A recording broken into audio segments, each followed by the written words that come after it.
Hello friends, कैसा आप सब लोग। तो फ्रेंड्स, आज की वीडियो के अंदर मैं आपको कराऊंगा एक नया चैप्टर जिसका नाम आपका पर्सनैलिटी यानी कि व्यक्तित्व के बारे में है। देखिए, आपके एग्जाम के अंदर 1 या 2 नंबर का क्वेश्चन यहाँ से देखने को मिल जाता है। और ये एक काफ़ी बड़ा आपका चैप्टर है। और इसको मैं आपको 2 पार्ट के अंदर कराऊंगा। एक पार्ट आज आपका हो जाएगा और एक इसके अंदर एक बड़े महत्वपूर्ण आपके मनोवैज्ञानिक पूछे जाते हैं। जो पूछे जाता है आपके सिगमंड फ्रायड और उनकी थ्योरी पूछी जाती है। तो सिगमंड फ्रायड भाई आपका नेक्स्ट वीडियो के अंदर हो जाएगा। और आज जो आपके पर्सनैलिटी से संबंधित जितनी मेन मेन चीजें होती है वो आज मैं आपकी कंप्लीट करा दूंगा, ठीक है। तो इस तरीके से इस टॉपिक को मैं आपको कराने वाला हूं। तो चलिए बात कर लेते हैं आज आपके पर्सनैलिटी के बारे में। आपकी पर्सनैलिटी, मेरी पर्सनैलिटी, सभी की पर्सनैलिटी किस प्रकार की होती है उसके बारे में आज की वीडियो के अंदर हम लोग बात करने वाले हैं जी, ठीक है। सभी को गुड इवनिंग, नमस्ते भाई सभी को। तो चलिए बात करते हैं भाई पर्सनैलिटी के बारे में कि क्या होती है पर्सनैलिटी। आप लोग बहुत कहते हो यार उसकी पर्सनैलिटी तो बहुत बढ़िया है या उसकी पर्सनैलिटी तो बहुत बेकार है। तो आखिरकार क्या है ये पर्सनैलिटी का पूरा झोल, आज की वीडियो के अंदर हम लोग एक एक करके समझने वाले हैं। और वीडियो में मुझे कमेंट बॉक्स में बताना कि आपको किसकी पर्सनैलिटी बढ़िया लगती है, खुद की या किसी और की। और मेरी भी बताना मेरी कैसी लगती है, ठीक है। और किसने मेरी बेकार बताई तो उसको ब्लॉक लगवा देंगे और फीस रिफंड नहीं होगी, ठीक है। चलो, मजाक कर रहा था। देखिए, सबसे पहले बात करते हैं पर्सनैलिटी के बारे में। आप लोगों ने काफी वर्ड ये डेली लाइफ के अंदर सुनते हो पर्सनैलिटी के बारे में कि पर्सनैलिटी इस प्रकार होनी चाहिए, वैसी होनी चाहिए, उसकी बहुत बढ़िया, उसकी बहुत बेकार है। तो इतनी बात तो आप लोगों ने कॉमन जान ली होगी कि सबकी पर्सनैलिटी जो होती है वो अलग अलग होती है, यानी डिफरेंट होती है। किसी की भी पर्सनैलिटी जो होती है, व्यक्तित्व जो होता है किसी का भी, वो समान नहीं होता, एक जैसा बिल्कुल भी नहीं होता। अगर मैं व्यक्तित्व की बात करूं या पर्सनैलिटी की बात करूं, इसकी शुरुआत की बात करूं, तो जो इसका ये जो शब्द है ना, जो पर्सनैलिटी जो शब्द है, ये लिया गया था आपका लेटिन भाषा से, ठीक है। ये लिया गया था आपका लेटिन भाषा से लिया हुआ शब्द है ये, ठीक है। तो पहले इसका लेटिन भाषा से लिया शब्द है। जो पहले था आपका, जिसका नाम था परसोना, जिसका नाम था आपका परसोना, और जिसका मतलब होता है आपका नकाब, या जिसको कह सकते हो आप लोग मुखोटा भी जिसको कह सकते हो, ठीक है। जिसको नकाब या मुखोटा के नाम से भी जिसको जाना जाता है, ठीक। बेसिकली जैसे उस टाइम पर क्या होता था, जो पुराने टाइम के लोग थे, जैसे वो अपना कुछ भी प्रोग्राम वगैरह करते थे, स्टेज शो वगैरह कुछ भी करते थे, तो वो क्या काम करते थे, अगर उनको किसी का कैरेक्टर प्ले करना था तो वो एक नकाब मतलब अपने सामने पहन लेते थे, चेहरे पर लगा लेते थे। तो सामने वाली ऑडियंस को ये फील हो जाता था कि हाँ भाई आज ये इस कैरेक्टर को शो करेंगे। अभी आप लोग मुझे देख रहे हो, मान लीजिए अभी मैं सामने किसी का नकाब लगा लूं, मान लीजिए अपने प्राइम मिनिस्टर मिनिस्टर का लगा लूं, किसी चीफ मिनिस्टर का लगा लूं, XYZ किसी का भी लगा लूं, तो आपको लग जाएगा कि जो नकाब लगा लिया है, अब ये जो सामने आपको दिख रहा है, तो ये पूरा का पूरा व्यक्तित्व एक पर्टिकुलर उस इंसान का है। तो यहां पे जो नकाब है, जो मुखोटा है, वो पर्टिकुलर किसी व्यक्तित्व को दर्शाता है, ठीक है। तो उस टाइम पर जो लोग ये काम करते थे, तो वही से पूरा का पूरा ये वर्ड लिया हुआ है, जो परसोना शब्द ये लिया हुआ है, जिसका मतलब होता है नकाब या फिर जो मुखोटा। तो बेसिकली जो आपका पर्सनैलिटी होता है ना, इसके अगर मैं मीनिंग की बात करूं, तो इसका मतलब होता है यह व्यक्तियों के, यह व्यक्तियों या व्यक्ति के सभी पहलू, या फिर कह सकते हो एस्पेक्ट को दर्शाता है, ठीक है। जो पर्सनैलिटी होता है वह व्यक्ति के जितने भी पहलू होते हैं, XYZ, चाहे फिजिकली हो, मेंटली हो, सोशली हो, चाहे उसकी भाषा हो, उन सभी पहलुओं को क्या दर्शाता है, पर्सनैलिटी दर्शाता है। आप लोग देखते हो कि यार अरे वाह ये तो बहुत बढ़िया दिख रहा है, दिखने में बहुत बढ़िया लग रहा है, लेकिन जैसे उसने बोलना शुरू करा, अरे ये तो भाई एकदम ही बेकार है, ये तो एकदम देहाती है, इसको तो बोलना नहीं आता है, ठीक है, इसकी तो भाषा एकदम बिल्कुल ही बकवास है, सोशली नहीं है, उल्टी सीधी बोल रहा है, गाली गलौज कर रहा है, ठीक है। तो मान लीजिए इस तरीके से जो आपका एक परसेप्शन बनता है किसी के खिलाफ, तो इस तरीके का बनता है। तो पर्सनैलिटी के अंदर क्या होता है, जितने भी आपके एस्पेक्ट होते हैं, जितने भी व्यक्ति के सभी पहलू होते हैं, उन सभी को देखा जाता है पर्सनैलिटी के अंदर, ना कि किसी भी एक पहलू को देखा जाता है। हम किस प्रकार से रहते हैं, ठीक है, हम किस प्रकार से, हम किस प्रकार से रहते हैं, चलते हैं, बोलते हैं यानी कि कम्युनिकेट करते हैं, ठीक है, और उसके अलावा एक्स वाई जेड कुछ भी कर सकते हो इसके अंदर, खाते पीते जो भी हम काम करते हैं, व्यवहार को शो करते हैं, वो सब हमारी पर्सनैलिटी को दर्शाता है। ठीक, तो आप लोग समझ गए पर्सनैलिटी के बारे में क्या चीज होती है। आपके DSSS के एग्जाम के अंदर सिंपल सी यही डेफिनेशन पूछ ली थी कि व्हाट इज पर्सनैलिटी, कि पर्सनैलिटी क्या होती है। तो यही से क्वेश्चन आपका बन जाएगा कि पर्सनैलिटी क्या होता है, कि व्यक्ति के सभी एस्पेक्ट जो शामिल करे, जिसके अंदर व्यक्ति के सभी पहलुओं को शामिल किया जाए, वही आपकी क्या होती है, पर्सनैलिटी होती है। तो ये आप लोग सिंपल सा यही सा आपका आंसर देखने को मिल जाएगा। समझ गए यहां तक आप लोग बात, आगे बढ़ते हैं। आगे बात करते हैं भाई आपके पर्सनैलिटी की कुछ डेफिनेशन की बात करते हैं। इनके ऊपर एक बार छोटी सी नजर डाल लो, क्या पता एग्जाम में डेफिनेशन टकराने को मिल जाए, इनके ऊपर डाल लो, ठीक है। मैं ठीक हूं भाई, यहां पर नजर डालते हो। देखिए वुडवर्थ क्या कहते हैं, वुडवर्थ कहते हैं कि पर्सनैलिटी के बारे में कि व्यक्ति के उस व्यवहार की बात करते हैं वुडवर्थ, कि व्यक्तित्व से उस व्यवहार को दर्शाता है जो किसी को अच्छा लग सकता है, किसी को बुरा लग सकता है। अब मान लीजिए मेरा व्यवहार है, अगर मैं आपसे बढ़िया तरीके से बात कर रहा हूं तो आपको मेरा व्यवहार अच्छा लगेगा। अगर मैं बढ़िया तरीके से बात नहीं करूंगा, कहूंगा चलो भग जाओ यहां से, फीस तुम्हारी आ गई है, अब मैं नहीं दे रहा तुम्हारी क्लास, कर लो जो मेरा तुम कुछ करोगे, ठीक है। तो मेरा व्यवहार बढ़िया नहीं लगेगा, दो गाली मुझे भी देकर भाग जाओगे, ठीक है। तो बेसिकली जो यहां पर मेरा व्यक्तित्व है, तो व्यक्तित्व से ही किसी का पर्सनैलिटी का जो है डिफाइन होता है कि उसका व्यक्तित्व किस प्रकार है। वो अच्छा भी लग सकता है और वो बुरा भी लग सकता है, दोनों ही चीज हो सकती है, ठीक है। तो इस बारे में बात कही थी आपके वुडवर्थ ने। दूसरी बात कही थी आपके वैलेंटाइन ने। इन्होंने कहा बेसिकली कि जो पर्सनैलिटी होती है बाय बर्थ भी होती है, यानी जन्म से भी होती है, जन्मजात भी होती है, और इसको एक्वायर भी किया जाता है, मतलब इसको अर्जित भी किया जाता है, ठीक है भाई। देखो जो हमारी पर्सनैलिटी होती है, जब हम लोग पैदा हुए अभी तक हमारे अंदर कुछ ना कुछ ऐसी चीजें होती है, हमारी कुछ ऐसी विशेषता है जो जन्म से ही चलती आ रही है। और इसके बारे में जितनी भी बहुत सारी किताबें जैसे पढ़ी है, तो उसके अंदर बहुत कॉन्फ्लिक्ट है। कुछ इसको जन्मजात मानते हैं, कुछ इसको अर्जित मानते हैं, कुछ दोनों ही मानते हैं। बट देखा जाए तो जो आपकी पर्सनैलिटी होती है वो दोनों ही होती है, क्योंकि कुछ तो जन्म से ही चलती आ रही है जो अभी भी हमारे अंदर है, और कुछ हमने एक्वायर किए जो समाज से हमने एक्वायर किए। तो बेसिकली जो पर्सनैलिटी होती है वो दोनों का ही समायोजन देखने को मिलता है भाई, जन्म से भी देखने को मिलता है, और जो समाज से हमने चीजें तो अभी भी सीख रहे हैं, तभी तो पर्सनैलिटी बनती है आदमी की। ये थोड़ी बरस जन्म से कोई चीज लेकर आगे बस वही चीज चलती जाएगी, तो ये बिल्कुल गलत स्टेटमेंट है, ठीक है। तो इन दोनों का होना जरूरी है, इसके बारे में कही थी वैलेंटाइन ने, इसके बारे में कही थी, ठीक है। ये आप लोग बात समझ गए, ठीक। उसके अलावा एक और आपके बात कही थी ओलपोर्ट ने। इन्होंने सिंपल ये कहा था कि जो भाई हमारे अंदर जो ये विद्यमान व्यवहार है हमारा, ठीक है, हमारे व्यक्तित्व के अंदर जो व्यवहार है वो बेसिकली पर्सनैलिटी को डिफाइन करता है। एक छोटी सी डेफिनेशन इन्होंने कही, आज तक कभी एग्जाम में किसी भी टीचिंग एग्जाम में नहीं पूछी गई, बट मैंने डाली हुई है इसके अंदर भी। ऊपर वाली दो आपकी ज्यादा इंपॉर्टेंट है, ठीक। अब यहां पर देखिए पर्सनैलिटी की कुछ विशेषताओं के ऊपर बात करते हैं। ये विशेषताएं जाननी आपके लिए जरूरी है, इनके ऊपर एक एक करके बात कर लेते हैं। पर्सनैलिटी क्या होती है, आपकी यूनिक होती है, यानी कि विशिष्ट होती है। ये इतनी यूनिक होती है कि एनआईएस की किताबों में यहां तक कहा हुआ है कि दो जुड़वाओं की भी पर्सनैलिटी कभी सेम नहीं हो सकती, उनकी भी अलग अलग होती है। आप लोग जितने भी वीडियो देख रहे हो, क्या सभी की पर्सनैलिटी सेम है, सभी का व्यक्तित्व एक जैसा है, या पूरी दुनिया जितनी भी पूरी दुनिया है क्या सभी का व्यक्तित्व एक जैसा है? जी नहीं, सभी का व्यक्तित्व एक जैसा नहीं हो सकता। हर किसी का व्यक्तित्व अलग अलग है। कोई शारीरिक रूप से अलग रहेगा, किसी का इंटरेस्ट कुछ और रहेगा, किसी का आईक्यू लेवल कुछ और रहेगा, किसी का नजरिया कुछ और रहेगा, किसी का व्यवहार करने का तरीका अलग कुछ रहेगा।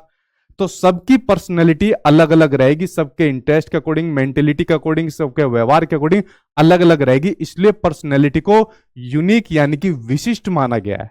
ये बात आप लोग समझ गए। उसके अलावा ऐसी बात है ना, या कोई ये कहेगा कि नहीं वो तो दो जुड़वा है, या ये कह देगा, आपने देखा भी होगा अगर कोई जुड़वा भी रहेंगे ना तब भी उनकी जो व्यक्तित्व रहेगा ना वो भी अलग अलग रहेगा, ठीक है। ये बात आपको ध्यान रखनी है। जो पर्सनैलिटी होती है वो आपकी गतिशील होती है, ना कि स्थिर होती है, यानी कि आपकी डायनेमिक होती है, डायनेमिक होती है, स्टेटिक नहीं होती।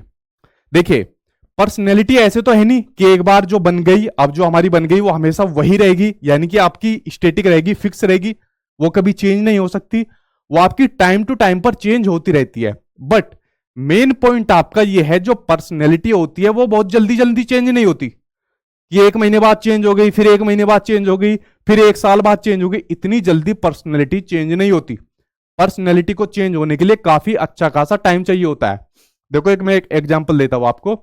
जब मैं स्कूल के अंदर था, तो स्कूल के अंदर जो हमारी मैडम थी, उनको मैं काफी साल बाद मिला। काफी साल बाद जब मैं उनको मिला तो मैं बिल्कुल चेंज हो गया। शरीर भी मेरा बिल्कुल बदल गया, बोलने का तरीका बदल गया, मेंटेलिटी बदल गई। तो मैं तो गया बिल्कुल उनसे ऐसी जैसे मेरी मैडम है, और मैं तो बिल्कुल ऐसी एक बच्चेपन की तरह उनसे मिलने गया। ठीक है। अब उन्हें ऐसा लगा कि यार ये कोई इतना नौजवान आदमी बिल्कुल मेरी तरफ ऐसा आ रहा है, और वो डर गई एकदम कि यार ये पता नहीं कौन एकदम ऐसा आ रहा है और बिल्कुल मेरे इतने क्लोज आ रहा है, और जबकि मैं जा रहा हूँ बच्चेपन में उनकी तरफ को। तो वो एकदम डर गए। उन्होंने कहा कि कौन हो भाई तुम, कौन ऐसे कैसे आ रहे हो। तो फिर मैंने उन्हें समझाया कि भाई मैं ऐसे ऐसे हूं। तो उन्होंने कई बार मतलब मुझसे पूछा, और मेरे चेहरे की तरफ को देखते रहे कि वाकई में तू है। फिर लेकर गई मुझे अपने घर, और फिर अपने बच्चों से मिलवाया, अपने मतलब फैमिली मेंबर से मिलाया कि देखो कितना चेंज हो गया है, इसका बोलने का तरीका देखो और इसका शरीर देखो, मतलब किस तरीके से ये बिल्कुल लग ही नहीं रहा है, ये वही वाला है। तो आपने देखा कि जो पर्सनैलिटी होती है ना, वो एकदम चेंज नहीं होती। कुछ समय के बाद वो धीरे धीरे टाइम के बाद वो चेंज होती जाती है। तो इसलिए पर्सनैलिटी को आपका डायनेमिक माना गया है, यानी कुछ समय के बाद वो आपकी चेंज जरूर होती चली जाएगी। इसलिए वो आपकी स्टैटिक नहीं है, यानी स्थिर नहीं मानी गई कि एक बार जिसकी बन गई तो बन गई, वो फिर कभी चेंज नहीं होने की। आज की डेट के अंदर मुझे कोई मिल जाता है, कोई बहुत साल पहले वाले मिल जाता है, तो बहुत सोच समझ कर लिमिटेड शब्दों का चयन करता है। ठीक है, तो क्यों? क्योंकि भाई अब उन्हें लगता है कि ये शायद कुछ और ऊंचे लेवल पर पहुंच गया है, तो एक थोड़ा लिमिटेड शब्दों का बोलता है। हालांकि पहले भी लिमिटेड शब्दों का बोलते थे, अब थोड़े और बोलते हैं। ठीक है, तो एक टाइम के बाद जब आदमी मैच्योर होता जाता है, चीजें उसके बाद आती जाती है, मैच्योरेशन आती जाती है, तो उसकी पर्सनैलिटी भी फिर उसी के अकॉर्डिंग चेंज होती जाती है। ये बात आप लोग समझ गए? ठीक। उसके अलावा जो पर्सनैलिटी होती है, व्यक्तित्व होती है, एक संपूर्ण इकाई की तरह काम करता है। मतलब पर्सनैलिटी के अंदर ये नहीं है कि मान लीजिए मैं शरीर से तो पूरा का पूरा चेंज हो गया, और मैं मैडम के सामने गया और जाते ही कह दूं कि अरे मैडम पहचाना नहीं मुझे, मैं सचिन। तो मैडम भी कहेगी यार तू शरीर से तो पूरा का पूरा ये हो गया, लेकिन रहा तो बैल बुद्धि। तो उसके बाद ये सूट करता मेरी पर्सनैलिटी के ऊपर, लेकिन भाई पूरा का पूरा चेंज हुआ मैं। ठीक है, मतलब पहले भी ठीक था, ये मत सोचना कि पहले मतलब ऐसे ही थे, मतलब पूरा चेंज हुआ। ठीक है, तो इसमें क्या काम करती है, जितनी भी सारी यूनिट होती है ना, वो सभी एक तरीके से काम करती है। ये बात आपको ध्यान रखना है। तो आपको भी अपनी पर्सनैलिटी के अंदर सभी यूनिट को लेकर चलना है। ये नहीं कि बस अपनी बॉडी बना ली तो बस हमारी पर्सनैलिटी बाहर से बन गई और अंदर कुछ नहीं है, अंदर बिल्कुल खाली भरा हुआ है, तो आपका काम नहीं आने वाला आपका। ठीक है, ये बात आप लोग समझ गए? आपके कमेंट नहीं दिख रहे, यहां तक समझ गए? ठीक है।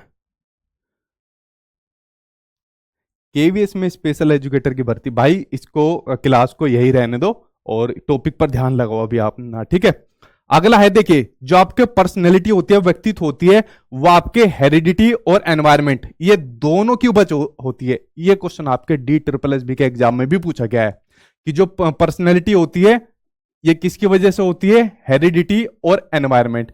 चाहे पर्सनैलिटी हो चाहे डेवलपमेंट हो, इन दोनों के ही प्रोडक्ट का क्या नतीजा होता है आपका, चाहे डेवलपमेंट होता है चाहे पर्सनैलिटी होता है। ठीक है, दोनों का होना जरूरी है। ये बात मैंने आपको डेवलपमेंट वाले चैप्टर में भी बताई थी, और यहां पर भी इस चीज को आपको बता चुका हूं। ठीक है, ये समझ गए आप लोग? ये क्वेश्चन देके पूछा जा चुका है DSSB के एग्जाम के अंदर। ठीक, चलिए भाई अब बात करते हैं अगले पॉइंट की ओर, कि व्यक्तित्व तो पूरी तरीके से सामाजिक है। देखिए इसमें कह भी सकते हैं कि पूरी तरीके से सामाजिक है। थोड़ा इस बात से हल्का सा अगर मैं कुछ परसेंट तक असहमति दिखाऊं तो कुछ लोग दिखा सकते हैं, लेकिन सोशली है जो आपका पर्सनैलिटी होता है। क्योंकि आदमी कहां से सीखता है, अपने समाज से ही ज्यादातर चीजें सीखता है। हम लोग कहां से सीख रहे हो, आप लोग कहां से सीख रहे हो, भी मुझसे सीख रहे हो, कहीं और से सीख रहे हो, और मोबाइल के अंदर यूट्यूब से चीजें सीख रहे हो। तो इसलिए इसको क्या माना गया है, सोशली माना गया, सामाजिक माना गया, अपने आसपास के एनवायरनमेंट से आप लोग सीख रहे हो। तो पर्सनैलिटी के अंदर आदमी की पर्सनैलिटी कैसे चेंज होती है, दूसरों को देख देख कर चेंज होती है। ठीक है, किसी ने सलमान खान को देख लिया, चलो भाई इसके जैसी बॉडी बनाएंगे, अब तो पुराना हो गया, ठीक है, एजिड हो गया, अब तो कोई नए आ गए। ठीक, तो इस वजह से आदमी क्या काम करता है, अपनी पर्सनैलिटी को चेंज करता रहता है। ठीक है, अगला पॉइंट भी वही है कि पर्यावरण में समायोजित करता है व्यक्तित्व, ये भी इसी से जुड़ा हुआ है। तो यहां तक आप लोग समझ गए। अब पर्सनैलिटी के बारे में देखिए, इसका कुछ सिद्धांत की बात कर लेते हैं, कुछ इसके थ्योरीज के बारे में बात कर लेते हैं। यहां से भी क्वेश्चन आपके एग्जाम में आते हैं, कुछ महत्वपूर्ण थ्योरी है उनके बारे में एक बार बात कर लेते हैं। ठीक है, ठीक।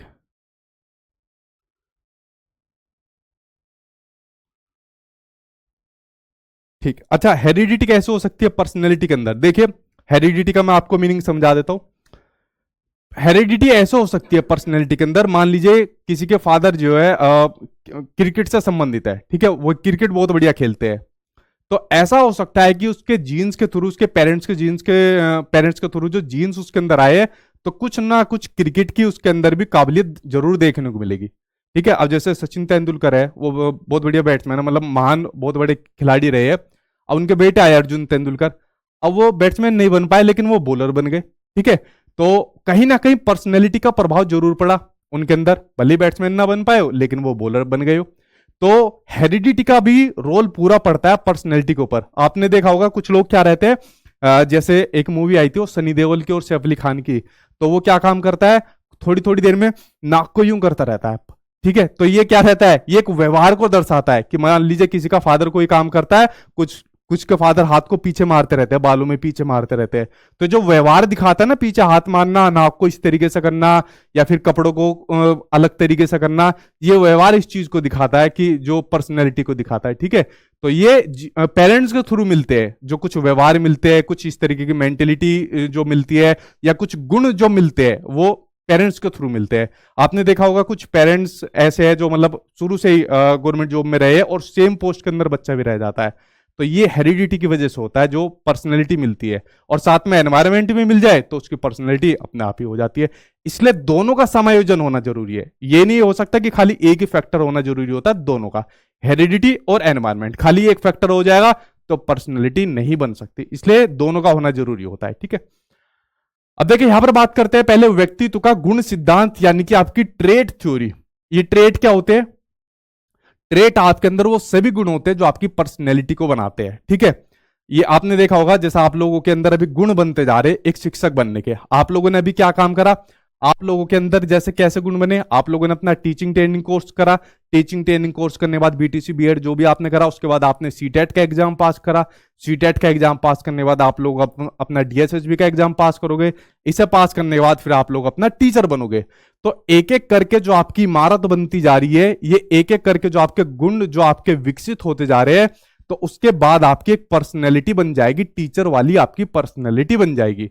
तो उसी प्रकार से जो हमारे अंदर जो हमारे गुण रहते, ट्रेट्स रहते हैं, अब इसके ऊपर भी बहुत बड़ा विवाद होता है। बहुत बड़े विवाद, जितने भी आपके पर्सनैलिटी के ऊपर जितने भी सिद्धांत आए, जितने भी मनोविज्ञानिक आए, सभी को लगभग क्रिटिसाइज किया गया। ठीक है, कि भाई पर्सनैलिटी को आप कैसे बांट सकते हो, किसी ने 2 प्रकार बांटे, किसी ने 3 प्रकार बांटे, 6 बांटे, तो भाई आप कैसे बांट सकते हो, हाउ कैन यू डिफाइन। ठीक है, इस बात को उन्होंने माना, तो इसलिए सभी का क्रिटिसिज्म हुआ इस बात के ऊपर।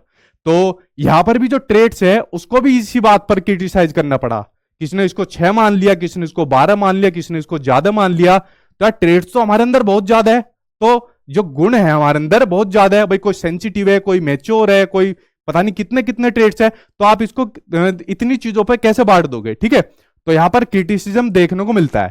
तो ट्रेड्स के आधार पर जो आपका बांटा था, ओलपोर्ट ने बांटा, कैटल ने बांटा, और आपका आइसेंक ने बांटा। इन्होंने व्यक्तित्व के गुणों के आधार पर आदमी के व्यक्तित्व को बांटा था। ठीक है, गुणों के आधार पर, ये बात आप लोग समझिए।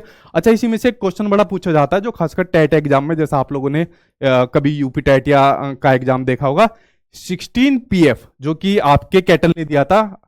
16 पीएफ के नाम से आपने सुना होगा, पीएफ मतलब पर्सनैलिटी फैक्टर, ये आपका आरबी कैटल ने दिया था। ठीक है, बेसिकली जैसे जो बच्चे रहते हैं, जैसे कैरियर काउंसलिंग वगैरह लेने जाते हैं, ठीक है, तो जैसे हम लोगों ने अपनी 12th पास करी थी, तो उसके बाद एकदम भाग जाते हैं कि यार अब कैरियर काउंसलिंग की क्लास लेंगे, कि 12th क्लास के बाद अब क्या करेंगे। ठीक है, हालांकि कुछ हुआ नहीं कि हमारी कोई पर्सनैलिटी बन जाएगी या आगे हमारी कुछ जॉब उस तरीके से लग जाएगी, कुछ फायदा होता नहीं है। बट ये कैरियर काउंसलिंग वगैरह की क्लास में होता है कि ऐसे 16 पर्सनैलिटी कौन कौन से फैक्टर हो सकते हैं जो आपकी पर्सनैलिटी को इंप्रूव कर सकते हैं। तो ऐसे 16 पर्सनैलिटी फैक्टर आपके केटल ने बताए थे। ठीक है, कि ये ऐसे गुणों पर आपको विशेष ध्यान देना चाहिए। ठीक, यहां तक आप लोग समझे? चलिए आगे बात करते हैं। आगे देखिए, पर्सनैलिटी को और किन्होंने अपने अपने अनुसार बांटा हुआ है, उनके बारे में भी एक एक करके बात कर लेते हैं। ठीक है, ठीक है, हाँ स्टेट में भी आता है, टेट एग्जाम में ज्यादातर आता है ये वाला। ठीक है, अब देखिए यहां पर देख लेते हैं कि पर्सनैलिटी को किस प्रकार बांटा है, उसके ऊपर नजर डाल लेते हैं। देखिए सेल्डन ने जो है, जो पर्सनैलिटी होती है उसको शरीर के आधार पर बांट लिया कि अगर किसी का शरीर ऐसा होगा तो उस आदमी का व्यक्तित्व ऐसा होगा, अगर इसका शरीर ऐसा होगा तो इस आदमी का शरीर ऐसा होगा। इनकी भी आलोचना हुई। फिर आलोचना ये हुई, अच्छा अगर इसका शरीर ऐसा होगा तो उसका भी तो ये चीज ऐसे हो सकती है। अभी तो समझाता हूं आपको, ठीक है। तो सेल्डन ने पर्सनैलिटी को तीन टाइप्स में, तीन बॉडी टाइप्स में डिवाइड किया। कौन कौन सी? एंडोमॉर्फिक, मेसोमॉर्फिक और आपका एक्टोमॉर्फिक। कि पर्सनैलिटी को आदमी की तीन कैटेगरी के अंदर डिवाइड कर दिया। एंडोमॉर्फिक आप लोग ये देख सकते हो। अच्छा इसमें से बताना मेरी वाली शेप कौन सी है, मेरी वाली बताना मैं कौन सा लगता हूं इसमें से, ठीक है। एंडोमॉर्फिक होते हैं आपके जो गोल मटोल रहते हैं, ठीक है, यानी जो मोटे लोग रहते हैं, ठीक है, जो गोल मटोल रहते हैं, जो मोटे लोग रहते हैं, इनके लिए कहा जाता है कि ऐसे लोग जो है ना हंसमुख रहते हैं, ठीक है। कैसे रहते हैं? हंसमुख ज्यादा रहते हैं। ऐसे लोगों को सोशली यानी कि सामाजिक ज्यादा माना गया है। क्या माना गया है? ऐसे लोगों को सामाजिक ज्यादा माना गया है, जो एंडोमॉर्फिक जो लोग रहते हैं, ठीक। उसके अलावा एक रहते हैं आपके मेसोमॉर्फिक। मेसोमॉर्फिक मतलब जो आपके मस्कुलर रहते हैं, ठीक है, यानी जिनकी बॉडी वॉडी डोले सोले बढ़िया बने रहते हैं, मतलब ज्यादा भी बढ़िया ना हो, मतलब ठीक ठाक बने होते हैं, तो ये होता है आपके मेसोमॉर्फिक होते हैं। ऐसे लोग रहते हैं आपके एनर्जेटिक, ठीक है। ऐसे लोग रहते हैं आपके एनर्जेटिक, काम करने के लिए बहुत तत्पर रहते हैं, ठीक है, करेजियस रहते हैं, बहुत ज्यादा है, बहुत एनर्जी रहती है इनके अंदर काम करने के लिए, ठीक है। गुस्सा भी इनके अंदर काफी रहता है। क्या रहता है? गुस्सा भी इनके अंदर काफी रहता है, जो आपके मस्कुलर लोग रहते हैं। फिर आ जाते हैं एक्टोमॉर्फिक। ये रहते हैं आपके पतले लोग। कैसे रहते हैं? दुबले पतले लोग ये वाले रहते हैं, जो आपके एक्टोमॉर्फिक रहते हैं। कहते हैं ना पतले से वाले, ये वाले एक्टोमॉर्फिक पतले वाले लोग रहते हैं। ऐसे लोग रहते हैं थोड़े से कल्चर की तरफ भी रहते हैं, और दिमाग वाले ज्यादा लोग रहते हैं, जो आपके एक्टोमॉर्फिक लोग रहते हैं, ठीक है। तो इन्होंने बता दिया कि भाई अगर कोई मोटा होगा फॉर एग्जाम्पल, तो भाई आपका हंसमुख होगा। तो यार ये दोनों रोतु है क्या? ये भी तो हंसमुख हो सकते हैं। अगर मान लीजिए कोई मस्कुलर है तो भाई वो एनर्जेटिक ज्यादा होगा, तो भाई ये दोनों भी तो एनर्जेटिक हो सकते हैं। वो जो आपका एंडोमॉर्फिक है, तो जो मोटे लोग हैं उनके अंदर भी भाई बहुत एनर्जी होती है, वो भी बहुत स्पीड वाले काम कर सकते हैं। इसलिए इस वाले सिद्धांत की आलोचना की गई कि भाई आपने शरीर के आधार पर तो बांट दिया, लेकिन ये वाले काम बाकी दो भी तो कर सकते हैं। मान लीजिए एक पर्टिकुलर कोई काम कर रहा है, इसलिए इस सिद्धांत की आलोचना की गई थी, ठीक है। तो सही करी गई थी ना भाई। मान लीजिए कोई काम, अगर ये कोई काम पर्टिकुलर कर रहा है, मान लीजिए ये हंसमुख है, तो ये दोनों भी तो हंसमुख हो सकते हैं, ठीक है। तो ये इन्होंने शरीर के आधार पर बांटा था, और ये इसलिए इसकी आलोचना हुई थी, ठीक है। और बताओ मैं इन तीनों में से कौन सा हूं? आप लोगों ने बताया नहीं, ठीक है। सर आप मेसोमॉर्फिक, अच्छा ठीक है भाई। ठीक, तो सेल्डन ने इसके आधार पर इनको बांटा था, ठीक है। Sir I am not mesomorphic but गुस्सा बहुत ज्यादा आता है। मैंने वही कहा ना, अब गुस्सा मान लो मेसोमॉर्फिक को ज्यादा थोड़ी आएगा, किसी को भी आ सकता है। मरगिले को भी ज्यादा आ सकता है, मोटू को भी ज्यादा आ सकता है, पतलू को भी ज्यादा आ सकता है। अरे किसी को पता थोड़ी है, इसलिए तो इसकी आलोचना हुई थी, ठीक है। चलो भाई, सर आप एंडोमॉर्फिक हो, इसे इसे ब्लॉक करे। कौन है ये? ठीक है। अगला है भाई आपका क्रेसमर। क्रेसमर ने भी सेम इसको शरीर के आधार पर बांटा था। इन्होंने भी सेम आपके तीन बताए, एथलेटिक, एस्थेनिक और पिकनिक। सेम उसी तरीके से बताए। एथलेटिक मतलब आपके मस्कुलर वाले, एस्थेनिक आपके पतले वाले, पिकनिक आपके गोल मटोल वाले। इन्होंने भी सेम आपके तीन इसके ऊपर बताया, ठीक है। अब भाई मजे मत लो अब तुम जो है, वरना मैं एक दो को ब्लॉक ना करवा दूंगा, ठीक है। हाँ, अब मेसोमॉर्फिक हो, हाँ ये मेसोमॉर्फिक वालों को ही नाम दो, इन्हें 50% डिस्काउंट दे दो आज कोर्स के अंदर, ठीक है भाई, ठीक। तो इन्होंने भी शरीर के आधार पर बांटा था, तो ये हो गया आपका, ठीक। अब देखिए स्प्रेंजन ने जो बांटा, स्प्रेंजन ने पर्सनैलिटी को जो बांटा वो 6 टाइप में बांट दिया, ठीक है। सोशली एक तरीके से बांटा है, इसके ऊपर एक बार नजर डाल लेते हैं, ठीक है। ठीक है, अब देखिए किसकी बात आ गई भाई, आपके स्प्रेंजर की बात आ गई ना। हाँ, स्प्रेंजर ने देखते हैं पर्सनैलिटी को किस प्रकार से बांटा था, 6 टाइप में जो बांटा था। इसकी बड़ी एक फेमस सी ट्रिक थी जो काफी साल पहले मैं यूज करता था, कि मुझे ध्यान नहीं आ रही भी, वो बहुत साल पहले मैं यूज करता था, कि राधा सुधा से सुंदर, कुछ इस तरीके से वो ट्रिक थी। आप लोग उसके थ्रू वरना इसे याद कर लेते। देखिए वो ट्रिक को तो छोड़िए, आप सीधा भी इसको याद कर सकते हैं। इन्होंने व्यक्तित्व को किस प्रकार से बांटा कि देखिए अगर किसी आदमी के अंदर ये वाली काबिलियत है तो समझ लीजिए उसका व्यक्तित्व इस प्रकार का मिलेगा। पहला है थ्योरेटिकल, सैद्धांतिक, यानी कि बहुत से आदमी ऐसे मिलते हैं जो सिद्धांत के अकॉर्डिंग चलते हैं, नहीं भाई मैं काम नहीं कर सकता, ये तो मेरे उसूलों के खिलाफ है। तो ऐसा आदमी का व्यक्तित्व कैसे मिलेगा? सैद्धांतिक मिलेगा, जो अपने सिद्धांत उसूलों से पीछे नहीं हटते। दूसरा है इकोनॉमिक, लालची, पैसे वाले, ग्रीडी, ठीक है, जिनका एक ही मकसद है, एक ही धर्म है, क्या बस पैसा कमाना है, ठीक है, बस पैसे के अलावा और कुछ नहीं है इनके अलावा, ठीक है। क्या चीज है पैसा, पैसा वाला गाना जो है ना इनके लिए फिट बना है वो वाला, ठीक।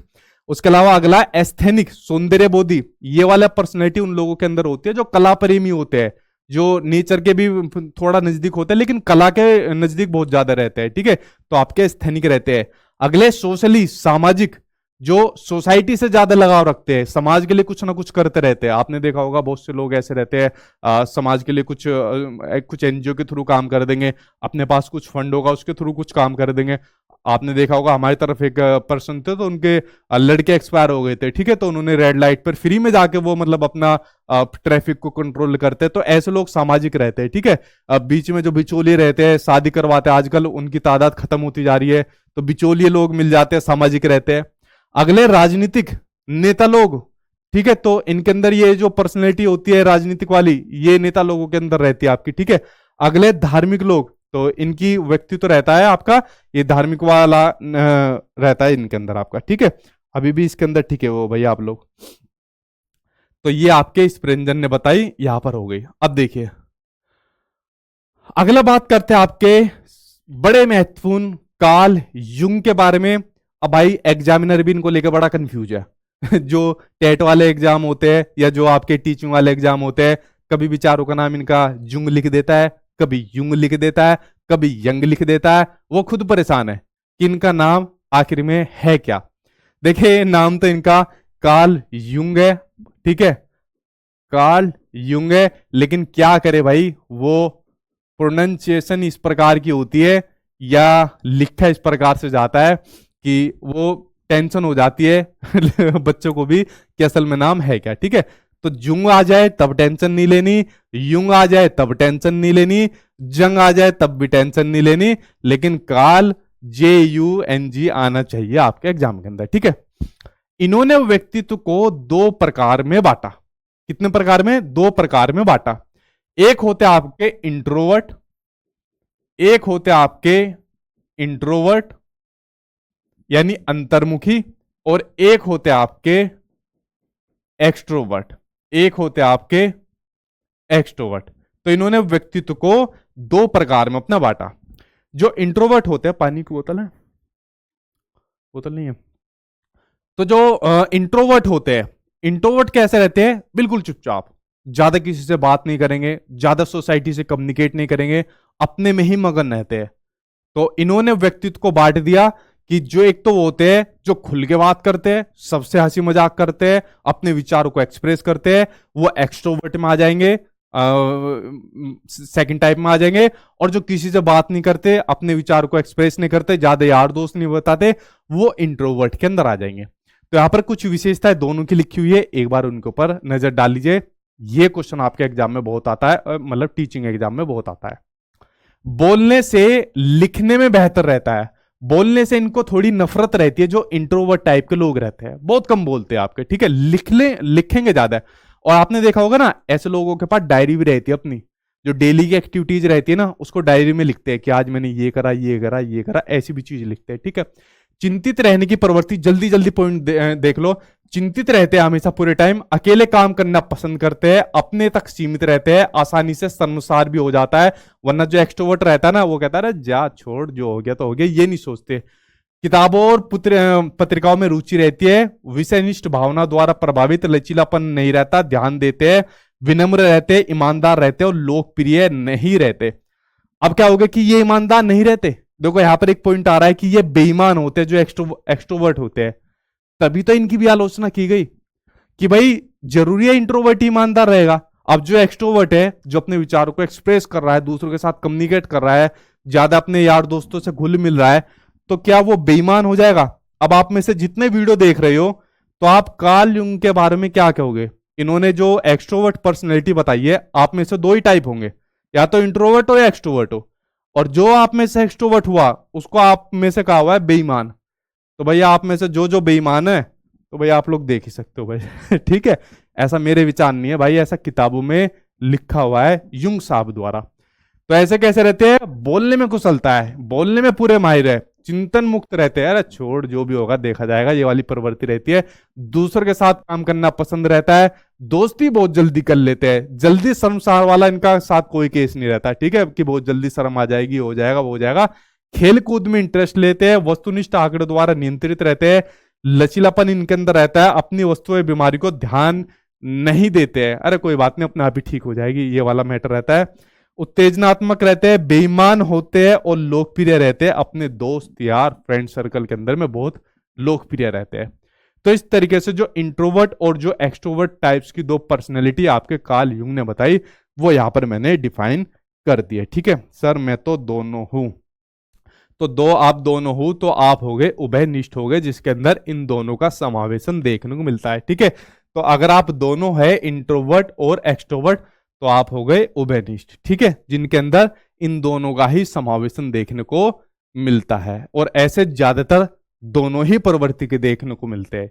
ये बात आप लोग समझ गए, ये आपने बढ़िया क्वेश्चन करा। ठीक है, यहां तक आप लोग समझ गए। उसके अलावा अब देखिए आगे बढ़ते हैं। कार्ल युंग ने एक चीज और देखिए, जो युंग साहब थे, तो युंग साहब ने पर्सनैलिटी के लिए कुछ एलिमेंट्स और बताए थे। इन्होंने पर्सनैलिटी के लिए कि जो पर्सनैलिटी जो बनती है, पर्सनैलिटी के लिए 3 एलिमेंट या कह सकते हो 3 तत्व बनाए थे, कि इन 3 तत्वों से मिलकर जो आपकी पर्सनैलिटी बनती है। ठीक है, इन 3 एलिमेंट के ऊपर आपको ये ध्यान रखना है। ठीक है, यहां पर आप लोग समझ गए। ठीक है भाई, अभी तो इसी में लगे हुए हो। एक्सट्रोवर्ट, ये नया वर्ड कहां से आया भाई एक्सट्रोवर्ट? ठीक है, देखिए कहा था मैं भी पर्सनैलिटी के लिए 3 एलिमेंट, एक होता है आपका पर्सनल ईगो, एक होता है आपका पर्सनल ईगो। यहां पर मैंने सिगमंड फ्राइड को एक्सप्लेन नहीं किया हुआ है। मैंने कहा था वीडियो के स्टार्टिंग में सिगमंड फ्राइड को मैं आपको नेक्स्ट वीडियो के अंदर बताऊंगा, क्योंकि उनकी थ्योरी बहुत बड़ी है और उस थ्योरी से आपके एग्जाम में काफी बार क्वेश्चन देखने को मिला है, DSSB के एग्जाम के अंदर भी और दूसरे टीचिंग एग्जाम के अंदर भी। ठीक है, तो आपको उसको मैं बिल्कुल एक अलग पर्टिकुलर वीडियो में बताऊंगा जो नेक्स्ट क्लास में आऊंगा।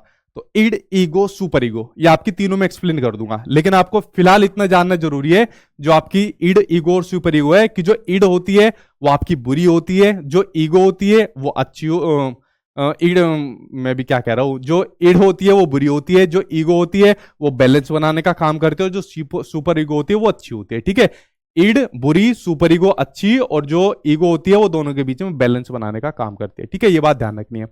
तो यहां पर जो पर्सनैलिटी के लिए 3 एलिमेंट कार्ल जुंग ने बताए है, उन्होंने बताया कि पहला है पर्सनल ईगो, जिसके अंदर अपने व्यवहार वगैरह को प्रदर्शित किया जाता है, या आपका पर्सनल ईगो के अंदर आपका आ जाएगा। ठीक है, उसके अलावा पर्सनल ईगो के अलावा इसी के अंदर एक और महत्वपूर्ण फैक्टर देखने को मिल जाता है, आपका पर्सनल अनकॉन्शियसनेस देखने को मिल जाता है। ठीक है, इसी के अंदर आपका पर्सनल अनकॉन्शियसनेस देखने को मिल जाए।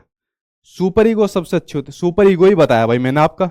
ठीक है, तो पर्सनल अनकॉन्शियसनेस देखने को मिल जाता है। ठीक है,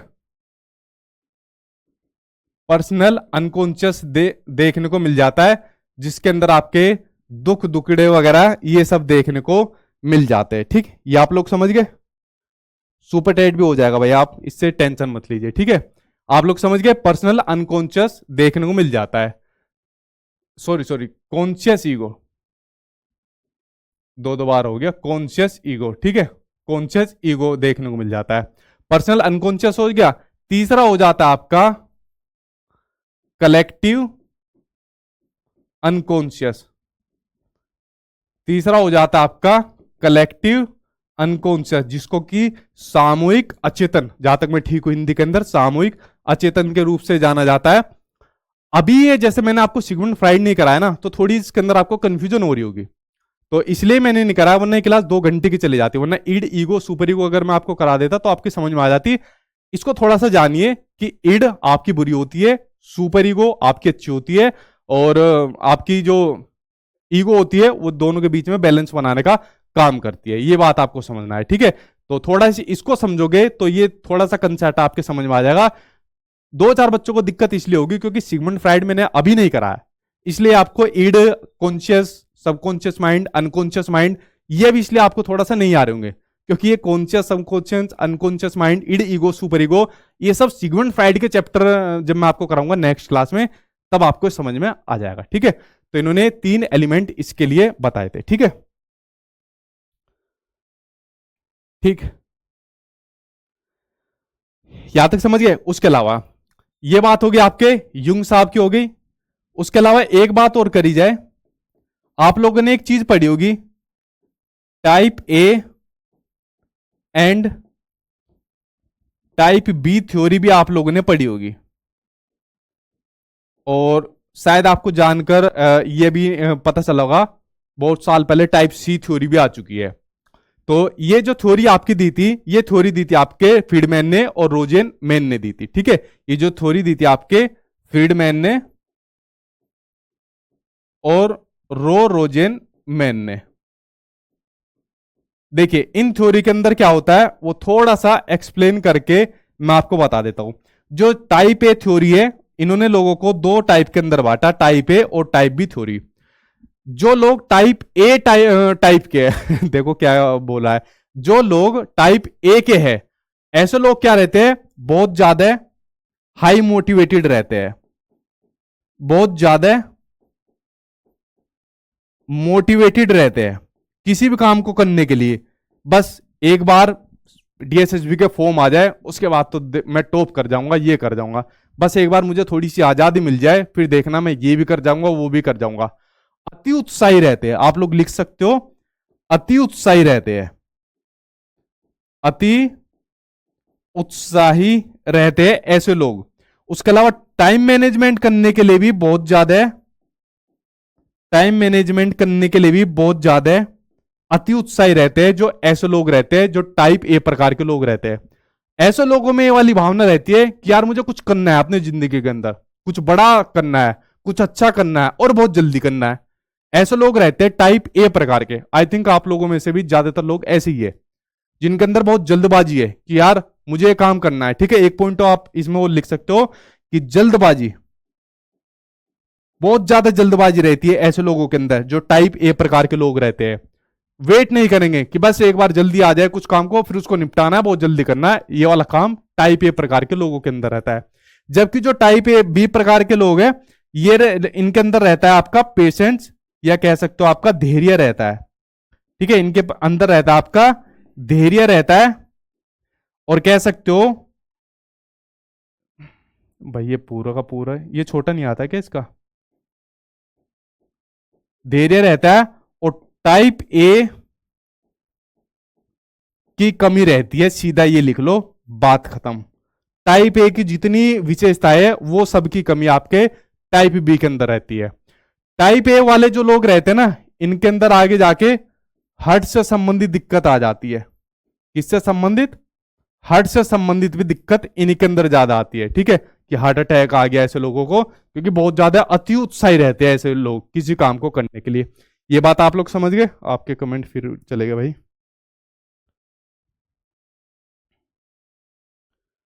ठीक है, वीडियो एरर आ रहा है। ठीक, ये समझ गया आप। तो फ्रीडमैन और रोसेनमैन की जो थ्योरी है, ये 2 थ्योरी इन्होंने दी थी, टाइप ए और टाइप बी की। तो हालांकि टाइप सी भी आ गई है, और टाइप सी मेरे ख्याल से आपके एग्जाम में आएगी नहीं, तो टाइप ए और टाइप बी ही आपके एग्जाम में आती है। यहां तक ये 2 थ्योरी भाई आपकी हो गई। उसके अलावा इंट्रोवर्ट एक्सट्रोवर्ट आपके हो गए। और अब चलते हैं आपके अगले टॉपिक की ओर, कि जो आपका व्यक्तित्व है, तो व्यक्तित्व के अंदर कौन कौन सा आपके फैक्टर होने चाहिए, उनके ऊपर एक एक करके नजर डाल लेते हैं, ठीक है। व्यक्तित्व के लिए देखिए, जब आप आदमी का जो व्यक्तित्व होता है उसके लिए कौन कौन से फैक्टर होने चाहिए उसके बारे में यहां पर बात की हुई है। पहला होनी चाहिए आदमी के अंदर अपना सेल्फ कंसेप्ट, स्वयं की अवधारणा होनी चाहिए, खुद के बारे में पता होनी चाहिए। भाई आप अपनी पर्सनैलिटी को तभी तो बनाओगे जब आपको अंदर खुद की अपनी स्ट्रेंथ के बारे में पता होगा, खुद की अपनी वीकनेसेस के बारे में पता होगा, खुद के बारे में जानोगे। तो खुद के बारे में कंसेप्ट बनाओ, मैं ऐसा हूं, मैं ऐसी नहीं हूं, मेरे अंदर ये कमजोरी है, मेरे अंदर ये ताकत है, दुनिया भर की चीजें आप लोग अपने बारे में कंसेप्ट नहीं बनाओगे तो अपनी पर्सनैलिटी के बारे में कैसे आगे मतलब उसको डेवलप कर पाओगे। तो जब तक सेल्फ कंसेप्ट नहीं बनेंगे तब तक पर्सनैलिटी का आपका डेवलपमेंट नहीं हो पाएगा। ठीक है, ये मैंने इनके कमेंट आगे क्यों नहीं बढ़ते। ठीक है, तो सेल्फ कंसेप्ट आपका सबसे मेन चीज होती है। दूसरी बात है मोटिवेशन। पर्सनैलिटी बनाने के लिए, पर्सनैलिटी को डेवलप करने के लिए दूसरा मेन फैक्टर आ जाता है आपका मोटिवेशन। तो आपको मोटिवेट रहना बहुत ज्यादा जरूरी रहता है पर्सनैलिटी को डेवलप करने के लिए। तीसरा एटीट्यूड, हमेशा पॉजिटिव एटीट्यूड रखना है। देखिए दो टर्म आती है जिसके अंदर बच्चा बड़ा कंफ्यूज होता है, एटीट्यूड और एप्टीट्यूड।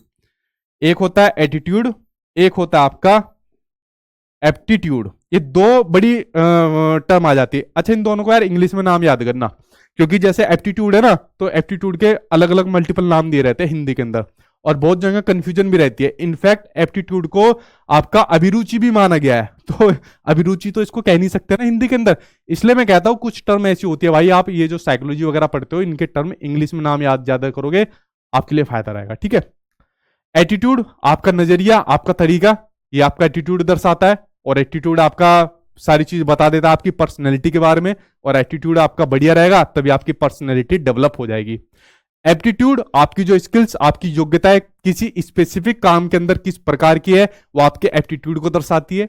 जैसे मान लीजिए फॉर एग्जांपल शाहरुख खान का एप्टीट्यूड, उसकी स्किल्स थी एक्टिंग करने के अंदर, तो उसने अपना एप्टीट्यूड दिखाया, अपनी योग्यताएं दिखाई, काबिलियत दिखाई, और वो बहुत बड़े सुपरस्टार आज की डेट के अंदर बन गए। उसके बाद उनका एटीट्यूड देख लो आज के अंदर, उसी प्रकार से एटीट्यूड है, 60 साल के हो गए लेकिन एटीट्यूड उनका बिल्कुल एक जैसे जवान अपना एक्टर होता है वही एटीट्यूड बना हुआ है। क्यों?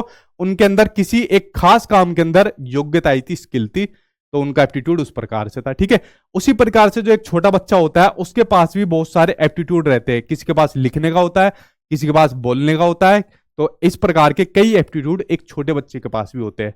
तो दो ये टर्म होती है, एटीट्यूड वर्सेस एप्टीट्यूड। यहां पर ये खासकर बहुत एग्जाम में पूछी जाती है। ठीक है, इनको ध्यान रखना है। वैल्यूज, आपकी पर्सनैलिटी के अंदर जब तक वैल्यूज नहीं रहेंगी तो पर्सनैलिटी का कोई फायदा नहीं रहेगा। कितने ही अच्छे दिख लो, कितने ही पैसे कमा लो, कितना ही नाम कर लो, अगर आपके अंदर वैल्यू ही नहीं है तो आपकी पर्सनैलिटी का क्या फायदा बचेगा भाई? कुछ फायदा नहीं बचेगा। तो सारे ये जो आपके फैक्टर है इन सभी को मिला के आपकी जो पर्सनैलिटी होती है ना, उसका डेवलपमेंट होता है, उसका विकास होता है। ठीक, ये बात आप लोग समझ गए। आगे बढ़ते हैं। अब पर्सनैलिटी का यहां पर मूल्यांकन की बात करते हैं कि व्यक्तित्व का मूल्यांकन किस प्रकार से होता है। यहां से क्वेश्चन आपके एग्जाम में आते हैं, उनके ऊपर बात कर लेते हैं। ठीक है, राइटिंग समझ में नहीं आती सर आपकी, भाई राइटिंग मेरी खराब है, मैं क्या करूं, तभी इसलिए मैं तो बहुत कोशिश करता हूं बोर्ड पर कम लिखने की। ठीक है, ठीक है भाई,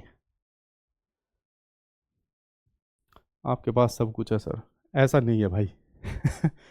ठीक है, यहां तक आपका क्लियर हुआ, समझ में आया हुआ। फिर उसके बाद मैं आपके इसके असेसमेंट की ओर बढ़ता हूं कि अगर किसी व्यक्ति का आपको उसकी पर्सनैलिटी का असेसमेंट करना है, मूल्यांकन करना है, तो कौन कौन सी टेक्निक का यूज आप करोगे। अब यहां पर बहुत सारी टेक्निक आ जाती है। अगर किसी बच्चे की पर्सनैलिटी का आपको असेसमेंट करना है, मूल्यांकन करना है, तो कौन सी टेक्निक का यूज करोगे। तो मेन टेक्निक हमको पढ़नी है, वो कौन कौन सी मेन टेक्निक है उनके ऊपर एक बार हम लोग नजर डाल लेते हैं। ठीक है, पीसी पर चलती है भाई, आप टॉपिक से संबंधित क्वेश्चन पूछ लीजिए। ठीक है, बिल्कुल वेदों में भी बताई हुई है भाई, वेदों में पर्सनैलिटी के टाइप बताए हुए, चरक संहिता में बताए हुए वेदों में पर्सनैलिटी के टाइप। ठीक है, तो वेदों में भी पर्सनैलिटी के आपके टाइप बताए हुए, बिल्कुल सही बात है। वात पित्त कफ ये बताए हुए, ठीक है, जो दोष बताए हुए बेसिकली, ठीक है, जो दोष बताए हुए उसमें ये बताए हुए दोष के अकॉर्डिंग पर्सनैलिटी के जो आपके टाइप बताए हुए। वरना गुण बताओ कि जो तीन गुण है, ये तो दोष बताए आपने, वात पित्त और कफ जो बताए ये पर्सनैलिटी के अंदर वेदों के अंदर जो बताए हुए ये गुण, वो बताइए दोष। गुणों के आधार पर पर्सनैलिटी को किस उसमें बांटा है, वो गुणों के आधार पर बताओ कि तीन कौन से गुण है जो वेदों में बताए हुए चरक संहिता में, वो गुणों के आधार पर पर्सनैलिटी को किस आधार पर बांटा है। उन जरा तीन चीजों के नाम बताइए, उन 3 फैक्टर के नाम बताइए जिस पर पर्सनैलिटी को बांटा हुआ है। ठीक है, जरा इनके बारे में बताइए। ठीक, बस करिए सर, भाई ये मेन है, यहां से क्वेश्चन आते हैं आपके एग्जाम में। देखिए अब बात करते हैं, देखिए पर्सनैलिटी का मूल्यांकन किस प्रकार से किया जाता है, ऑब्जेक्टिव, सब्जेक्टिव और प्रोजेक्टिव। अगर मान लीजिए हमें किसी की पर्सनैलिटी का मूल्यांकन करना है तो पहला होता है आपका सब्जेक्टिव। उस बंदे से सीधा क्वेश्चन पूछो, जैसे इंटरव्यू होता है, सीधा क्वेश्चन पूछो बंदे से। ठीक है, कि भाई मान लीजिए बताओ, अपने बारे में बताओ, आप ऐसे क्यों हो, आप जॉब क्यों करना चाहते हो। जैसा अभी हमारे केवीएस के इंटरव्यू चल रहे हैं बच्चों के, जिनको जॉब मिलने वाली है, सिर्फ उनका इंटरव्यू बसता है कि बताइए भाई, why do you want to become a teacher. ठीक है, व्हाट आर योर स्ट्रेंथ्स, या फिर व्हाट आर योर वीकनेसेस। तो इस प्रकार से क्वेश्चन आप उनसे पूछ सकते हो। सीधा वहां पर उनसे क्वेश्चन पूछे जा रहे हैं तो ये क्या हो जाएगा, आपका सब्जेक्टिव मेथड हो जाएगा। तो उनकी जो पर्सनैलिटी है कि वो बाहर से और अंदर से टोटली किस प्रकार से है, तो उनका सीधा असेसमेंट हो रहा है वहां पर, तो ये हो जाएगा आपका सब्जेक्टिव मेथड। समझ गए आप लोग मेरी बात को। एक होता है आपका ऑब्जेक्टिव मेथड, जो आप लोगों ने रिटन एग्जाम के अंदर देते हो, ये जो 4 गोले आप लोग टिक करके आते हो, ऑब्जेक्टिव मेथड। ठीक है, जिसके अंदर आपको एक क्वेश्चन के अंदर उसके आंसर में से एक ही फिल करना होता है 4 गोलों में से। ठीक है, ये होता है आपका ऑब्जेक्टिव मेथड होता है। एक होता है आपका प्रोजेक्टिव मेथड। प्रोजेक्टिव मेथड के अंदर क्या होता है, नाम से इसके समझ में आ रहा है, प्रोजेक्टिव मेथड। यहां पर किसी चीज को दिखा दिया जाएगा, या बोर्ड के थ्रू, या XYZ किसी और चीज के थ्रू, या किसी कॉन्क्रीट चीज के थ्रू, और वो उस चीज को दिखाकर फिर सामने वाले से पूछा जाएगा कि आपको यहां पर क्या चीज दिख रही है, और जो वहां से आंसर आएगा किसी सब्जेक्ट की तरफ से, समझ रहे हो ना, जब किसी सब्जेक्ट की तरफ से आंसर आएगा फिर असेसमेंट किया जाएगा उसकी पर्सनैलिटी का कि भाई ये किस प्रकार से आंसर देता है। तो ये हो जाता है आपका प्रोजेक्ट मेथड। जैसे मैं भी ये यहां पर आपसे क्वेश्चन पूछूं, इन सभी में सबसे बढ़िया मेथड कौन सा होगा इसका पर्सनैलिटी के इसका असेसमेंट करने का। अभी मैंने आपसे क्वेश्चन पूछा तो मैं आपको क्या काम कर रहा हूं, प्रोजेक्ट मेथड के थ्रू करा रहा हूं कि यहां पर कौन सा सबसे बढ़िया होगा, क्योंकि मैंने आपको यहां पर पीपीटी के थ्रू ये चीज दिखा दी। अब आपसे क्वेश्चन पुटअप कर रहा हूं, आप लोग यहां पर कमेंट बॉक्स में आंसर दे दोगे। ठीक है, तो ये हो जाएगा आपका प्रोजेक्ट मेथड। इनडायरेक्टली तरीके से यहां पर हो रहा है, प्रोजेक्ट मेथड में क्या हो रहा है, इनडायरेक्टली तरीके से हो रहा है, अप्रत्यक्ष तरीके से यहां पर असेसमेंट किया जा रहा है बच्चे का। ठीक है, तो ये बात आप लोग समझ गए। अब इन्हीं के कुछ हमको टाइप्स पढ़ने हैं। देखो भाई ये टाइप्स पढ़ लो, यहां से क्वेश्चन आ जाते हैं एग्जाम के अंदर, और आए हुए और बहुत आते हैं आपके एग्जाम के अंदर। मेन मेन पढ़नी है, पूरे मत पढ़ो, मेन मेन पढ़ो, जो जो मैं आपको बता रहा हूं उनके ऊपर एक बार नजर डाल लीजिए। ठीक है, राज सत्व, बस राज सत्व, राज है, रजस है।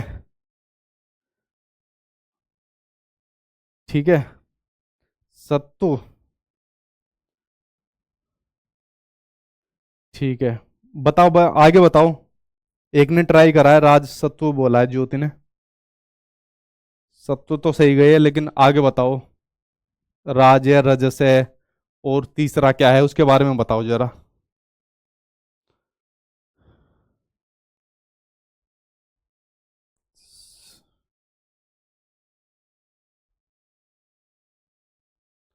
अच्छा, ठीक है भाई, देखो अब इनके बारे में देखिए। सबसे पहले मैं सब्जेक्टिव की बात कर लेता हूं। ठीक है, जिसमें क्या होता है, सीधा सब्जेक्टिव से क्वेश्चन पूछा जाता है और सीधा आंसर आता है। तो इसमें पर्सनैलिटी का सीधा असेसमेंट किया जाता है।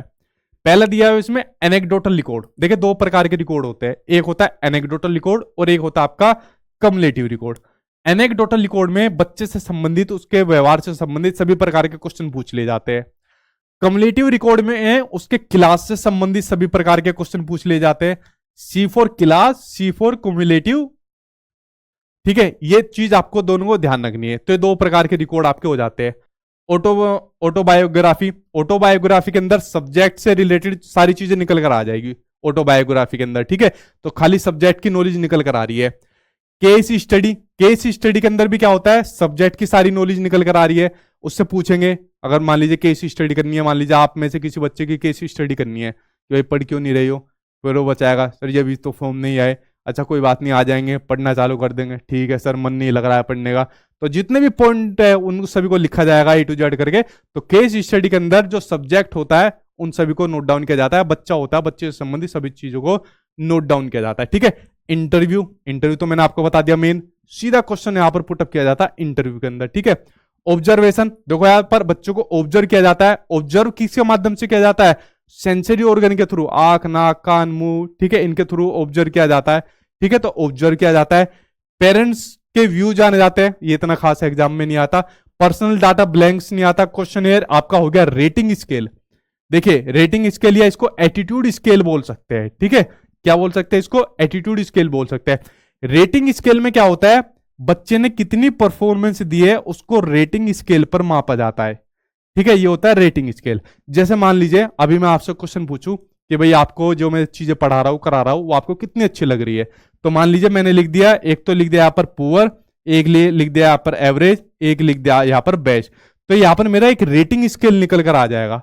तो सीधा मैंने सीधा आप लोग मुझसे पूछ रहे हो क्वेश्चन और मैं उसका सीधा आंसर दे दूंगा यहाँ पर। ठीक है, तो सीधा सब्जेक्टिव बनना है, तो एक रेटिंग स्केल पर सीधा एक बच्चे का सब्जेक्टिव का असेसमेंट किया जाएगा यहाँ पर। ठीक है, शेड्यूल आ जाएगा, स्कोर कार्ड आ जाएगा, सोशोमेट्रिक यानी कि समाज मिति, जब समाज के थ्रू बच्चे का असेसमेंट यानी कि उसका आकलन किया जाए तो आपका समाज मिति आ जाएगा, या आपका सोशोमेट्री यानी कि समाज मिति होता है। ठीक है, ये आपका सब्जेक्टिव मेथड में आ जाएगा।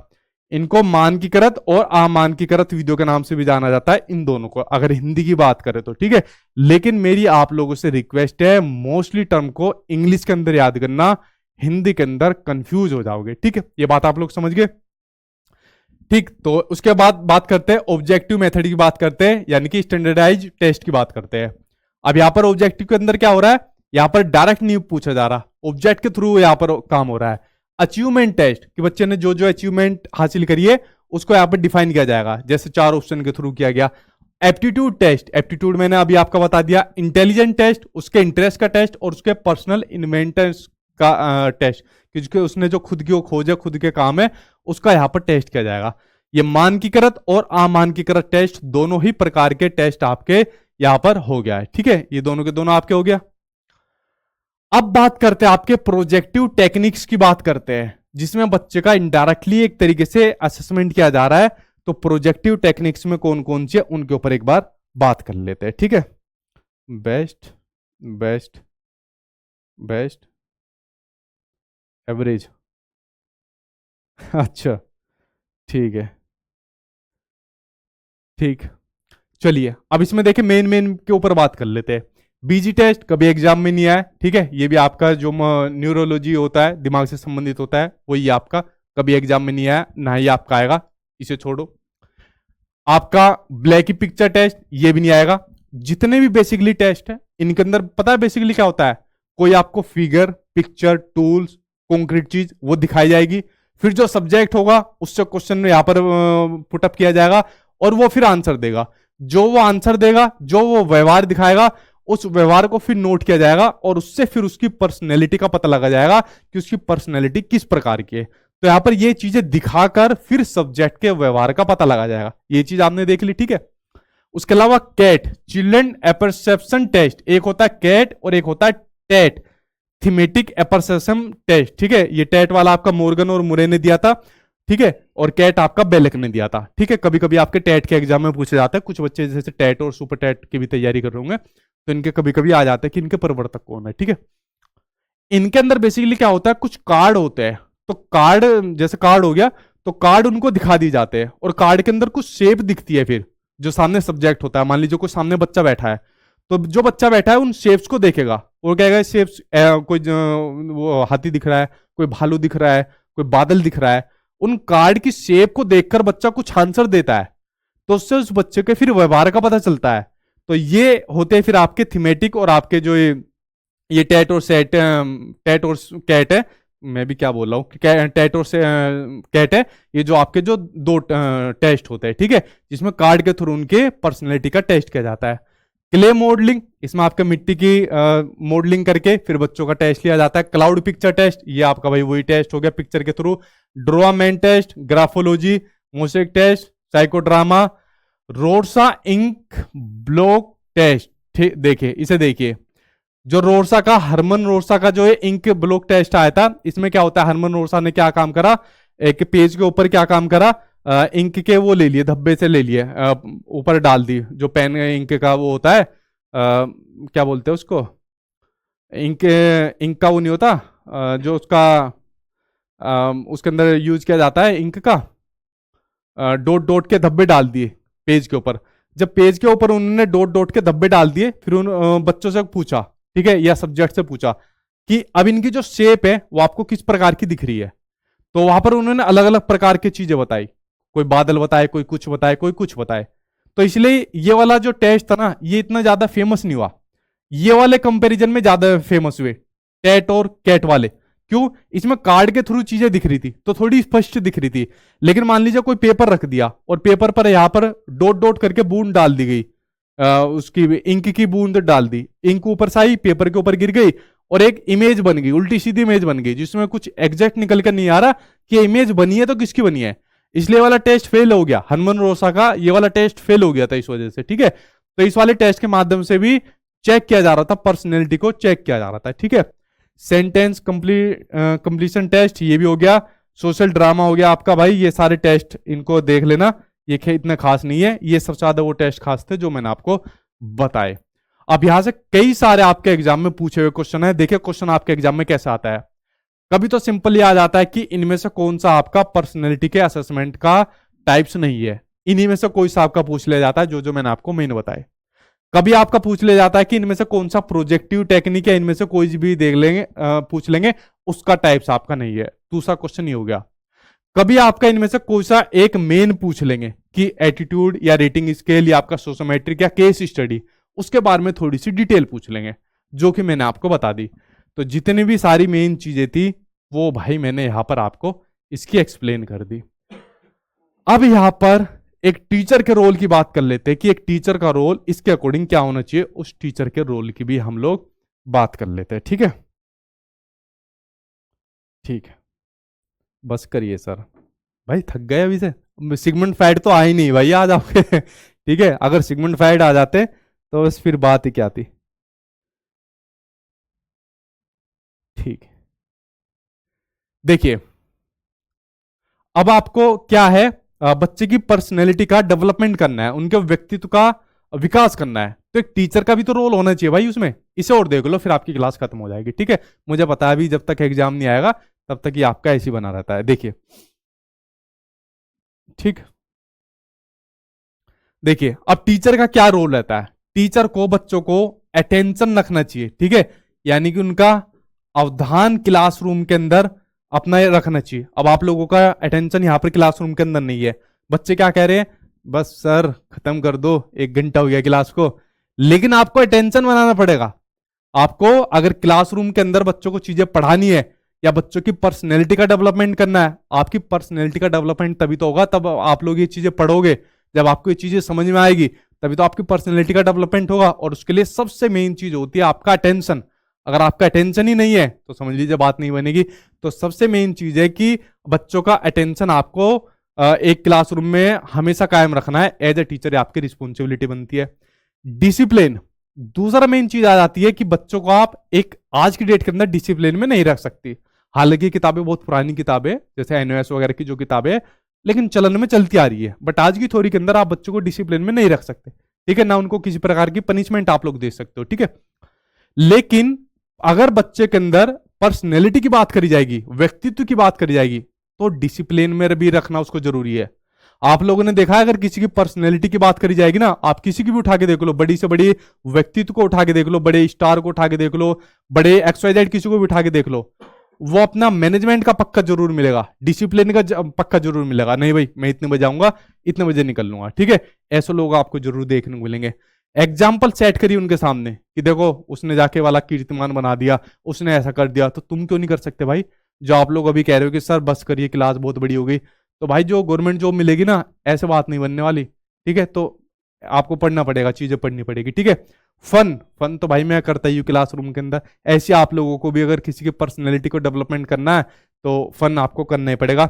इंस्पिरेशन ये आपको देते रहने पड़ेगी, जैसे मैं आपको देता रहता हूं और जैसे आप लोग लेते रहते हो, ठीक है। पेशेंस बनाए रखना है, लव करना है बच्चों से, पेज करनी है, उनकी तारीफें करनी है, अंडरस्टैंडिंग बनाए रखनी है। ये वो सभी फैक्टर है जो आपको एक बच्चे की पर्सनैलिटी को डेवलपमेंट करने के लिए चाहिए होता है। बच्चों से प्यार नहीं करोगे, ठीक है, बच्चों को नेग्लेक्ट कर दोगे, तो बच्चा बेचारा, उसकी पर्सनैलिटी का डेवलपमेंट हो पाएगा? नहीं हो पाएगा, हीन भावना का शिकार हो जाएगा। संयम नहीं रखोगे, छोटा बच्चा होता है, छोटा बच्चा बड़ा शैतान होता है, ठीक है, आपके घर में भी छोटे बच्चे होते हैं, कभी तो वो अपना खाने गिरा देगा, कभी अपना जो बैठा होगा, कभी किताबें फाड़ देगा, कभी आपको ही मार देगा उल्टा आकर, ठीक है। तो आपको संयम बनाना है। एक टीचर का सबसे मेन फैक्टर होता है पेशेंस बनाए रखना, संयम बनाए रखना, तभी आप बच्चे की पर्सनैलिटी को डेवलप कर पाओगे। उसको फिर आपको चीजें समझानी है। ये सभी मेन वो पॉइंट थे जो आपके पर्सनैलिटी के, मैंने आपको बताया, एक टीचर के अंदर आपके होने चाहिए। तो पर्सनैलिटी का जो आपका चैप्टर था, मेन मेन जितने बातें थी वो मैंने आज की वीडियो के अंदर आपको कवर करा दी। अब आपके सिगमंड फ्राइड बचे हैं, तो नेक्स्ट वीडियो के अंदर आपको बता दूंगा सिगमंड फ्राइड के बारे में। अगर कोई चीज यहां पर आपको नहीं आई, जल्दी से पूछिए, फिर मैं वीडियो को स्टॉप करता हूं। नेक्स्ट वीडियो के अंदर आपके आ जाएंगे फ्राइड साहब, ठीक है। नेक्स्ट वीडियो के अंदर आपके फ्राइड साहब देखने को मिल जाएंगे, इनकी थ्योरी देखने को मिल जाएगी, उनके बारे में बात करेंगे, ठीक है। सर आप तो प्रेज नहीं करते, भाई करता तो हुआ आपकी, ठीक है, और कितनी तारीफ करोगे, फिर आप पेड़ के ऊपर चढ़ जाओगे। तारीफ भी जो है ना, वो आपका हमेशा नहीं करनी चाहिए। देखो टीचर, मेरी बात सुनो ध्यान से, जो टीचर होता है ना, अगर वो कंटिन्यूअसली तारीफ करेगा, कंटिन्यूअसली रिवॉर्ड देगा, तो इफेक्टिव नहीं होगा। तारीफ भी एक पर्टिकुलर टाइम पर करनी चाहिए, किसी खास अचीवमेंट पर करनी चाहिए। तो तारीफ हमेशा करोगे तो कुछ का फायदा नहीं है। अब जैसे हमारे यहाँ पर बच्चे थे, उन्होंने रिटर्न एग्जाम जैसे निकाला, कुछ इंटरव्यू देने आए थे, तो एक पर्टिकुलर टाइम पर अगर बच्चों को तारीफ करे, उसको पुश करे एक पर्टिकुलर टाइम के ऊपर या एक खास पॉइंट के ऊपर पुश करे, तो वो होता है एक किकबैक होता है। अब मान लो पूरे टाइम आपकी तारीफ करे, कितने बढ़िया बच्चे यार, पढ़ने आते ही आते हैं, उसका फायदा नहीं होता है, ठीक है। तो हमेशा ध्यान रखिए कि कंटिन्यूसली रिवॉर्ड, कंटिन्यूसली तारीफ नहीं करनी चाहिए, उसके लिए आपको पार्शली करनी चाहिए, एक पर्टिकुलर स्टेज पर, पर्टिकुलर टाइम पीरियड पर करनी चाहिए, ठीक है। तो पार्शली तारीफ करनी चाहिए, पार्शली बच्चों को रिवॉर्ड भी देनी चाहिए, ठीक है। ठीक है भाई, और पूछे क्या क्वेश्चन है? ठीक है, ठीक है श्रुति।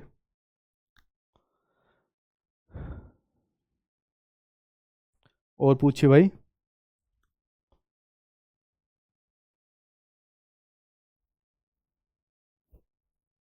हाँ bye bye. Super session sir. KVS में स्पेशल एजुकेटर की भर्ती, अब भाई अभी तो कुछ नहीं है।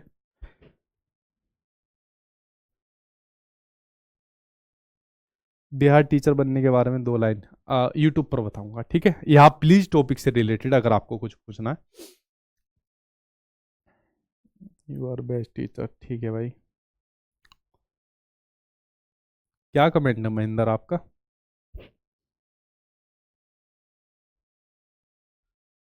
पीसी पर चल जाएगी आपकी आरओसी, आप टीम को मैसेज कर लीजिए, आपको अगर चलानी नहीं आ रही है तो आप टीम को मैसेज कर लीजिए, ठीक है।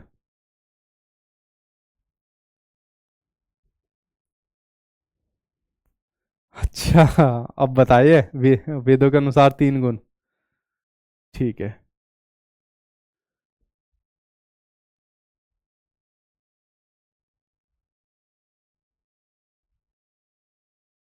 ठीक है भाई पंकज सैनी, थैंक यू आपका।